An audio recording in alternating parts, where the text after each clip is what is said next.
정부에서 오랜 세월 요구되어 왔지만 누구도 해내지 못했던 검찰개혁의 큰 발걸음을 떼는 일입니다. 국회의 입법과제까지 이루어지면 이것으로 검찰개혁의 기본이 만들어지는 것이라고 생각합니다. 특히 검찰개혁 방안의 결정 과정에 검찰이 참여함으로써 검찰이 개혁의 대상에 머물지 않고 개혁의 주체가 된 점에 큰 의미를 부여하고 싶습니다. 검찰이 스스로 개혁의 주체라는 자세를 유지해 나갈 때 검찰개혁은 보다 실효성이 생길 뿐 아니라 앞으로도 검찰개혁이 중단 없이 발전해 갈 것이라는 기대를 가질 수 있게 될 것입니다. 특히 공정한 수사관행, 인권보호수사, 모든 검사들에 대한 공평한 인사, 검찰 내부 잘못에 대한 강력한 자기정화, 조직이 아니라 국민을 중심에 놓는 검찰 문화의 확립, 정관예우에 의한 특권의 폐지 등은 검찰 스스로 개혁 의지를 가져야만 제대로 된 개혁이 가능할 것입니다. 법무부는 오늘 발표한 검찰개혁 과제에 대해 10월 안으로 규정의 제정이나 개정, 필요한 경우 국무회의 의결까지 마쳐주길 바랍니다. 이번에 우리 사회는 큰 진통을 겪었습니다. 그 사실 자체만으로도 대통령으로서 국민들께 매우 송구스러운 마음입니다. 그런 가운데서도 의미가 있었던 것은 검찰개혁과 공정의 가치, 언론의 역할에 대해 다시 한번 깊이 생각할 수 있는 소중한 기회가 되었다는 점입니다.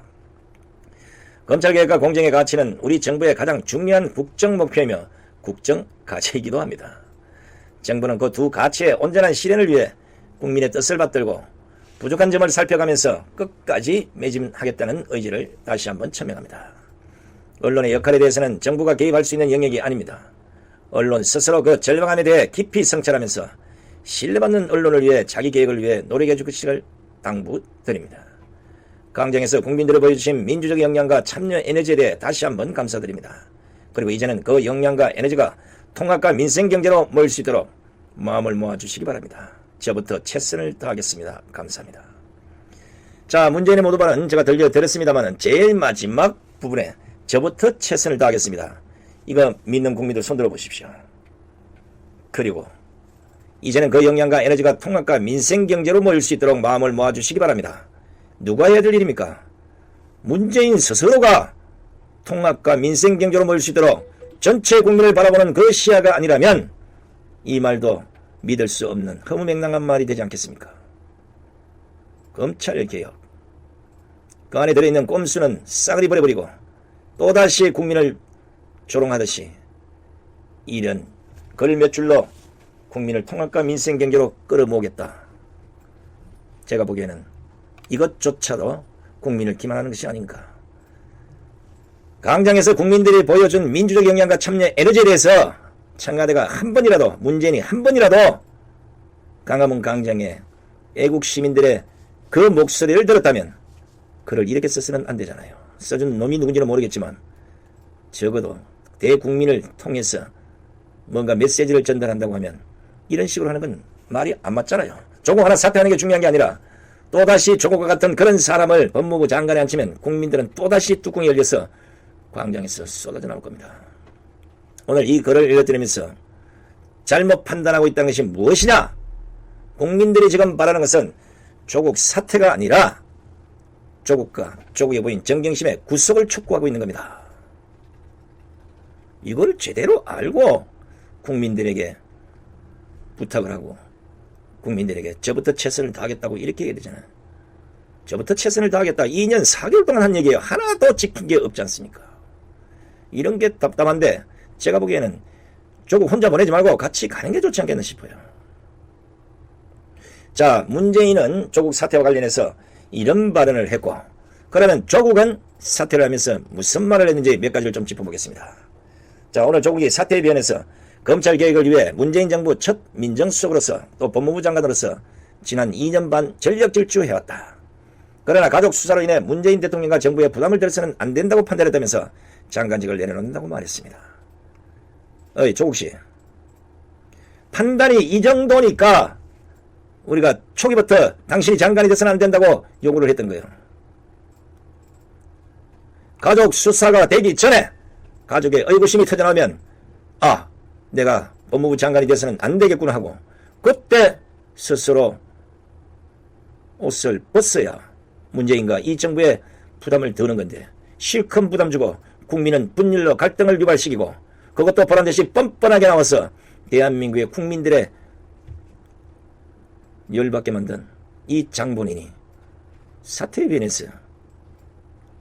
가족 수사로 인해서 문재인과 정부에 부담을 드려서는 안 된다고 판단, 부담 주기는 다 줘놓고 장관직을 내려놓는다고 해서 모든 게 끝난 게 아님을 알아야 됩니다. 내가 좀 뒤에 어떤 꼼수가 도사리고 있는지까지도 분석을 해드릴 겁니다. 조국은 제가 자리에서 내려와야 검찰개혁의 성공적 원수가 가능한 시간이 왔다고 생각한다면서 저는 검찰개혁을 위한 불쏘시개에 불과합니다. 불쏘시개의 역할은 여기까지라고 밝혔습니다. 조국씨, 제가 자리에서 내려와야 검찰개혁의 성공적 완수가 가능한 시간이 왔다고 이 얘기를 할 사람이 어제는 끝까지 검찰개혁을 완수하겠다고 얘기는 왜 했어요? 당신이 법무부 장관 자리에 앉지 않아도 검찰개혁은 성공적으로 완수가 될 것이고 검찰 수사가 진행되면 그 수사가 끝난 뒤에 검찰개혁을 해도 성공적 완수는 충분히 가능한데 이 모든 문제는 당신 스스로 만든 겁니다. 검찰개혁의 불쏘시개가 아니라 검찰개혁을 당신 스스로가 망가뜨린 거라고 생각을 하지 않습니까? 자신의 부인이, 자신의 가족이, 자신이 검찰 수사를 받고 있는 이 마당에 하필이면 그때 검찰개혁을 발표하고 특수부를 폐지하고 온갖 검찰개혁이 본인을 위한 계획인 것처럼 이렇게 밝혔을 때 국민들이 광분하고 분노했던 겁니다. 조국은 또 이렇게 말을 했습니다. 온갖 저항에도 불구하고 검찰개혁이 여기까지 온 것은 모두 국민들 덕분이라며 검찰개혁 제도화가 궤도에 오른 것은 사실이지만 가야 할 길이 멀다 이렇게 평가를 했습니다. 여보시오, 검찰개혁이 여기까지 온 거는 모두 국민들 덕분이라고 하면서 당신들은 지금까지 반쪽 국민들만 챙겨왔잖아. 제가 보기에는 검찰개혁이 여기까지 온 거는 윤석열 검찰총장이 가감하게 우리 스스로가 검찰을 개혁했다고 했던 이게 더 큰 거지. 당신의 검찰개혁은 오히려 검찰개혁을 망가뜨렸습니다. 요거 이제 잘 들어야 됩니다. 조국이 오늘 사태에 변해서 이제 저보다 더 강력한 추진력을 발휘해줄 후임자에게 바통을 넘기고 마무리를 부탁드리기로 한다. 이렇게 말했습니다. 요거 다시 한번 들어보십시오. 이제 저보다 더 강력한 추진력을 발휘해줄 후임자. 그 후임자에게 바통을 넘기고 마무리를 부탁드리고자 한다. 이렇게 말했습니다. 여기에 약간의 꼼수가 있을 수 있습니다. 자, 바로 사태 처리를 할 수도 있고 안 할 수도 있는데 조국보다 더 강력한 추진력을 발휘해줄 후임자를 찾는데 너무 시간이 걸린다. 그 시간 동안 조국은 이 자리를 지키게 될 수도 있습니다. 후임자에게 바통을 넘기는 그 순간까지 시간을 끌 가능성도 있다는 겁니다. 왜? 이 정권 스스로가 검찰개혁을 한 가장 적격자가 조국밖에 없다고 그렇게 수착을 쳐서 얘기를 했고 마치 하늘에서 떨어진 인물인 것처럼 그렇게 침수봉대하지 않았습니까? 그러면 대한민국에는 조국이만한 검찰개혁을 할 사람이 없다는 게 아닙니까? 해외에서 아니면 북한에서 사와야 되잖아요. 강력한 추진력, 조국이보다 더 추진력을 발휘하려면 다른 나라에서 사와야 되는 거 아니냐고. 요 꼼수에 시간을 벌려는 이런 수작이 섬에 있는 것 같기도 합니다. 조국은 또 이런 말까지 합니다. 온 가족이 만신창이가 되어 개인적으로 매우 힘들고 무척 고통스러웠다. 그렇지만 검찰개혁을 응원하는 수많은 시민의 뜻과 마음 때문에 버틸 수 있었다면서 감사의 뜻을 전했습니다.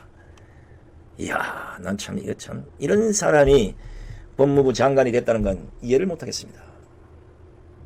그러면 검찰개혁을 응원하는 시민들이 있으면 남아서 검찰개혁하고 검찰개혁하지 마라 이러면 검찰개혁 안 할 거요? 적어도 나라의 국록을 먹는 장관이라면 진퇴양난이 확실해야 될 거 아니냐고. 국민들이 밀어붙이든 안 밀어붙이든 국민들이 하라고 하든 안 하라고 하든 이것이 국가를 위한 일이라면 목숨 걸고 버텨야 될 거 아니야. 그런데 수많은 시민의 뜻과 마음 때문에 버틸 수 있었다. 뭐하는 짓거리입니까 이게. 무슨 동네 이장이요? 이런 걸 하나하나 뜯어보면 좌파들의 기본 상식이나 과연 이 자들이 무엇을 하려고 했는지 이런 것들이 드러나는 겁니다. 제가 뭐 다른 방송 잘 안 봐서 모르겠지만 이렇게 하나하나 뜯어봐야 이 자들이 다음 수순이 뭔지를 생각할 수 있지 않겠습니까? 이제 자연인으로 돌아가겠죠. 또 서울대학교 다시 가서 교수할 생각으로 꿈쩍거릴 수도 있을 겁니다. 다시 한번 얘기하지만 조국은 사퇴가 답이 아니라 구속이 답입니다. 한때 사회부 기자를 했던 제 판단이 오늘 사퇴를 하게 된 근본 이유는 지금 윤석열 검찰에 의해서 정경심의 구속이 확실해지고 있고 이렇게 가다가는 조국의 구속까지도 잇따라 꼬린될 수도 있다. 한풀 꺾고 가야 되지 않겠느냐. 바람을 빼야 된다. 이래서 부인의 구속을 막아볼 생각으로 입을 맞췄든 안 맞췄든 그건 둘째 문제고 그런 연장선상에서 사퇴를 결정했을 수도 있다. 상황에 따라서는 지금 사퇴했는데 사람이 없어서 안 되니까 다시 해라. 이러고도 남을 정권입니다. 일단 정경심의 구속, 자신의 구속을 막아보자고 선수를 치고 나왔는데 우파 애국 국민들 이제는 수준이 높아졌어요. 당신의 사퇴를 촉구한 게 아니라 구속을 촉구하고 있다는 사실을 알아야 됩니다. 화요일, 수요일, 목요일, 심지어는 토요일까지 두고 보십시오. 우파들이 법원 앞으로 몰려가서 조국 구속을 촉구할 것이고 검찰에 대고 조국을 구속시키라고 목소리를 높일 겁니다. 오늘 저녁 6시에도 교보 앞에서 수많은 우파 국민들, 특히 교보 앞에 집회를 주도했던 반대한민국 수록 축출연대, 고교연합 이런 단체들이 소속된 그 기자회견이 6시부터 열릴 예정입니다. 시간 있는 분들 많이 가셔서 조국 구속을 시킨 1차 전쟁에서 승리한 기분과 함께 앞으로 어떻게 가야 될지, 조국 구속은 어떤 방법으로 행해야 될지 이런 얘기들을 직접 한번 들어보시기 바랍니다. 자, 지금 많은 국민들이 그렇게 뻔뻔하게 죽어도 법무부 장관 자리에서 안 내려올 것 같은 조국이 결국은 예상을 깨고 오늘 법무부 장관 자리에서 사퇴할 것임을 내뱉었습니다. 자, 그게 과연 순수한 것인지, 방금 제가 말씀드린 대로 가족을 보호하기 위해서, 자신을 보호하기 위해서 결국은 이 카드를 쓴 건지는 조금만 두고 있으면 진실이 드러날 겁니다. 근데 제가 보기에는 순수하지 않다고 보는 거예요. 순수하다면 끝까지 갔어야 되는 겁니다. 이 정권이 망가지든 문재인 지지율이 0% 떨어지는 한이 있더라도 이 검찰개혁만은 국민을 위해서 해야 된다고 생각했으면 내려오지 말아야죠. 지금까지의 그 뻔뻔함 가지고 충분히 견딜 수 있었다고 봅니다. 그리고 자신의 말대로 나를 응원해준 국민들이 있는데 왜 사퇴를 했겠습니까? 자, 사람의 속마음은 알 수 없지만 지금까지 보여준 조국의 그 뻔뻔함과는 전혀 다른 지금 모습을 보이고 있는 겁니다. 자, 더 가관인 것은, 가관이라기보다는 웃기는 것은 앞으로의 일입니다. 조국이처럼 검찰 개혁을 할 수 있는 깨끗한 사람이 없다고 끝까지 그와 똑같은 목소리를 내던 이 좌파들의 면면을 보면서 앞으로 이들이 어떤 행동으로 나올지 이것도 의문입니다. 문재인과 민주당은 조국을 지킬 수밖에 없으니 그렇다 치더라도 조정래, 유시민, 공지영, 이회수, 이해찬, 민노총, 정교조, 한겨레 신문 등은 앞으로 조국을 보고 무슨 말을 할지 고민을 하시기 바랍니다. 이제 조국이 사퇴를 했으니 윤석열 검찰총장의 칼끝은 더 번뜩일 것이고 그들이 과연 그렇게 대한민국 법을 조롱떨듯 했던 그 민낯이 곧 드러날 겁니다. 손바닥으로 하늘을 가릴 수 있겠지만 세상에 다 드러난 이 진실만은 막을 수 없다는 것. 그동안은 강은병 사태나 촛불 반동 때는 가능했을지 모르겠지만 국민의 절반이 깨어나 있는 이 상황에서 조국 사건도 똑같이 밀어붙이려고 해봤지만 안 되잖아요. 거짓은 진실을 이길 수 없다는 것입니다. 좌파들의 일상화된 이 뻔뻔한 거짓말에 국민들은 분노했고 특히 자기 자식의 출세를 위해서 온갖 헛된 짓을 다 했던 조국 일가를 보면서 수많은 젊은이들이 분노하고 강분하고 있는 것이 아니겠습니까? 더 얄미운 것은 저그들은 이런 짓거리를 해놓고도 박근혜 대통령과 박근혜 정권의 참모들을 3년 동안이나 구속해놓고도 자신들은 티끌만큼도 부정한 게 없다. 이렇게 버텨오지 않았습니까? 이제 세상에 민낯이 다 드러났습니다. 진실을 보고도 진실을 말 못하고 거짓을 하다 보니 거짓말이 거짓을 만들고 또 거짓이 또 거짓말을 만들고 이제는 본인들도 헷갈려서 진실이 진실인지 거짓이 거짓인지 모르고 진실도 거짓말 거짓도 거짓말 제가 수도 없이 대뇌인 확정 편향증에 걸려서 제 정신을 못 차리고 있는 겁니다. 조만간 좌파들의 내부 분열로 좌파들끼리 서로 죽이고 살리고 하는 꼬라지가 벌어질 겁니다. 진실을 외치는 국민들 앞에 무릎 꿇은 조국의 이 모습은 이제 시작일 뿐입니다. 조만간 세상에 거짓과 조작이 모두 드러날 것이고 그러면 그 진실 앞에 문재인도 결국 무릎을 꿇게 될 것임을 우파 국민들은 분명히 머릿속에 각인하셔야 됩니다. 근데 아무리 생각을 해도 제가 좀 말씀을 드렸습니다만은 하도 이 좌파들은 계략이 심하고 이 꼼수를 너무 잘 치니까 사퇴를 한다고 이렇게 해놓고도 뭔가 뒤에서 또 꼼수를 부릴 가능성이 있다는 겁니다. 일단은 당정청이 모여서 내년 4월에 총선을 개정해봤더니 도저히 이 상태로 가면 결국은 총선에서 지고 정권도 빼앗길 가능성이 있다. 그러니까 어떻게 하겠느냐. 조국이 좀 물러나야 되지 않느냐. 근데 물러나는데 깔끔하게 물러나는 게 아니고 일단은 물러나는 걸로 인해서 지지율을 다시 반등시키고 결과적으로는 조국만한 법무부 장관 후보가 없. 정치, 검찰과 야당은 심판을 받아야 할 차례입니다. 이번 사퇴를 통해 조 장관의 정치적 위상은 달라졌습니다. 검찰 개혁의 불쏘시개를 자임했지만 사퇴를 통해 오히려 내년 총선이 장작으로 격상되는 것입니다. 당장은 검찰 조세에 대비해야 하지만 마무리가 되면 자연인 조국으로 검찰 개혁에 대한 일정한 목소리를 낼 것으로 보입니다. 이후 높아진 위상을 바탕으로 총선에서 제 몫을 할 것이란 기대감이 만연한 상황입니다. 인터넷을 중심으로는 조 장관의 대권 주자론이 힘을 받고 있습니다. 실제 여론조사에서도 차기 대선 주자 3위에 오르게 됐습니다. 수려한 외모와 명석한 두뇌, 청렴함과 검찰 개혁에 대한 불도저 같은 추진력이 깊은 인상을 남긴 것으로 보입니다. 반면 사사건건 딴지를 걸며 전국을 혼란으로 몰고 간 야당과 검찰은 역풍을 맞을 것이 확실합니다. 당장 자한당 나경원 원내대표를 법무부 장관 후보자로 추대해 혹독한 검증을 받아보라며 비꼬고 있습니다. 황교안 대표도 마찬가지입니다.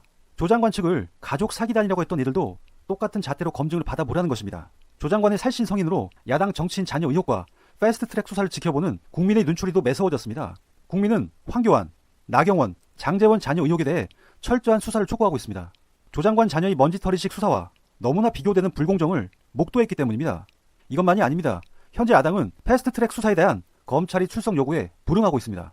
그러나 검찰은 역풍을 우려해 패스트트랙 수사에 속도를 낼 것으로 보입니다. 여기에 검찰 개혁에 대한 목소리가 더욱 거세지며 공수처 설치 및 사법 개혁에 대한 속도 또한 빨라질 것으로 보입니다. 따라서 조 장관이 내놓았던 검찰 개혁안의 골자에 대해 알아보는 것도 의미가 있을 것입니다. 서초동과 전국 각지에서 그토록 외쳤던 검찰 개혁 방안이 담겨있기 때문입니다. 정부는 서울중앙지검, 대구지검, 광주지검 3개를 제외한 전국 검찰청의 특별수사부를 폐지하는 방안을 15일 국무회의에서 확정했습니다. 검찰이 직접 수사를 줄이는 것입니다. 특수부라는 명칭도 반부패 수사부로 바뀝니다. 이를 두고 간판만 바꾼 물개혁 아니냐는 지적이 나왔습니다. 그러나 특수부의 수사 대상 범위를 검사장이 지정하는 사건의 수사에서 공무원 직무 관련 범죄와 중요 기업 범죄 등으로 구체화했습니다. 이는 중구난방으로 휘두르던 검찰이 수사권 오남용을 제한하겠다는 것입니다. 별건 수사도 금지하게 됩니다. 조 장관 동생의 채용 비리 혐의 수사도 별건 수사 논란이 일었습니다. 조 장관 가족 수사를 통해서도 지속적으로 문제가 됐던 피의사실 공표 문제는 전문 공보관 제도 도입 등을 통해 해결해 나갈 방침입니다. 이를 통해 법조 기레기들이 미확인 피의사실 공표가 근절됐으면 합니다. 조 장관 가족을 수렁으로 빠뜨렸던 정치 검찰발 미확인 피의사실 공표는 정말 지독했습니다. 이 외에도 장시간 심야조사 제한, 수사 장기화 금지, 출석조사 최소화 등을 담은 인권보호 수사 준칙도 훈령에서 법무부령으로 격상됐습니다. 조 장관 가족에게 너무나 필요한 조치들입니다. 그러나 봐주기 수사라는 논란을 피하기 위해 소급 적용은 되지 않는다고 합니다. 정말 아쉽습니다. 특수부의 수사 기법으로 알려진 공개 소환도 전면 폐지로 가닥을 잡고 관계기관의 의견을 수렴해 확정할 예정이라고 합니다. 피의사실 공표 문제만큼이나 공개 소환도 피의자에게 심대한 압박을 주는 요소입니다. 검찰은 피의자가 조사를 받기 전 수많은 카메라 플래시 마사지를 받게 해 길을 꺾어 놓습니다. 이후 검사는 멘탈이 무너진 피의자에게 유리한 답변을 받아낼 수 있습니다. 과거 노무현 대통령께서도 검찰 소환 당시 수많은 카메라 플래시로 모욕을 당한 바 있습니다. 당시 민정수석이었던 문재인 대통령께서도 노 전 대통령이 검찰에 출두한 날을 치욕의 날이라고 표현했습니다. 개정될 법무부 감찰 관련 규정엔 공무원 비위 발생 시 보고 의무화, 1차 감찰 사유 확대 등이 담깁니다. 이는 검찰 내 봐주기식 감찰이 법무부를 통해 견제를 받는다는 의미를 갖고 있습니다. 전체적으로 이번 검찰개혁 방안은 조국 장관의